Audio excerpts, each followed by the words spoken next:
Assalamualaikum warahmatullahi wabarakatuh. Perkenalkan, nama saya Santika Rosikotul Hikmah dengan nomor absen 25 dari kelompok 2 praktikum algoritma dan pemrograman. Di sini saya akan menjelaskan lampiran soal nomor 1 bab function yang dimana membuat satu program yaitu deret Fibonacci menggunakan perulangan, array, function, dan rekursif. Nah, di sini pertama-tama sudah ada programnya, di mana kita include IOStream yaitu file header menggunakan IOStream using namespace std yaitu library compiler std. Lalu di sini pembacaan dalam rekursif itu dimulai dari in main.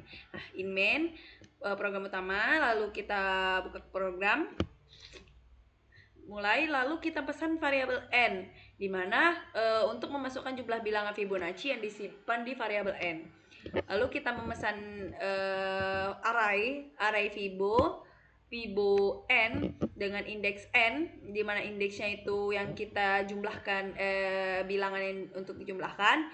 Lalu panggil Fibonacci perulangan array n Fibo. Lalu cetak deret Fibonacci menggunakan perulangan dan array.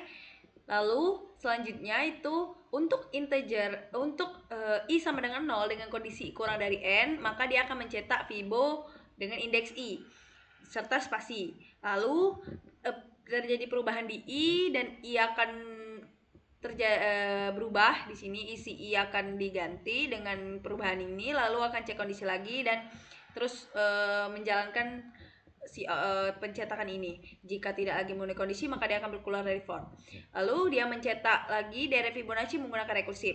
Nah, untuk menggunakan rekursif itu untuk i sama dengan 0 dengan kondisi i kurang dari n, maka dia akan mencetak panggil fungsi Fibonacci rekursif dan mencetak spasi perubahan di i, lalu isinya akan berubah. Nah, ini akan terus berjalan sampai kondisi tidak lagi memenuhi, keluar dari perulangan dan mencetak enter.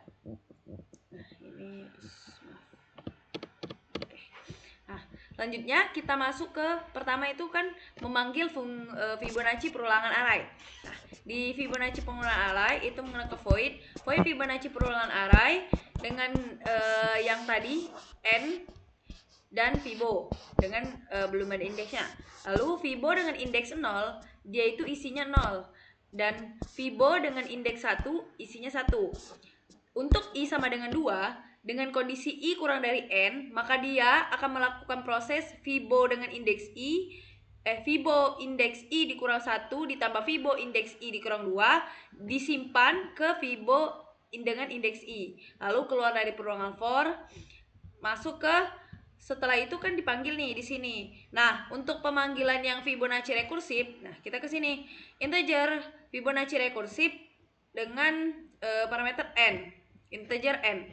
Nah, jika n itu kurang dari sama dengan 1, maka hasil n itu ialah n tadi.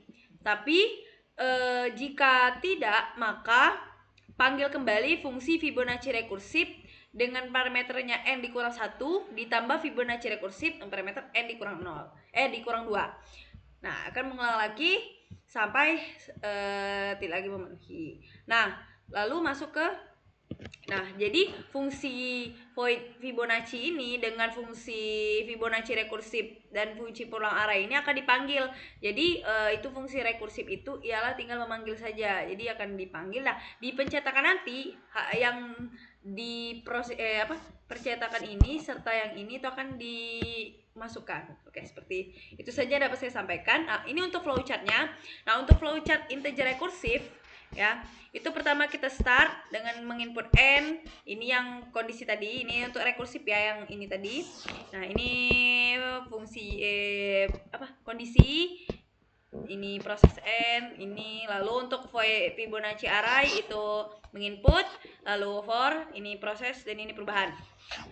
Untuk in main itu input, proses, for, lalu menginput lagi, perubahan, keluar, for lagi, menginput, perubahan, dan keluar. Oke, itu saja yang dapat saya sampaikan. Jika ada kesalahan saya mohon maaf, kepada saya mohon hapus. Saya akhiri. Wassalamualaikum warahmatullahi wabarakatuh.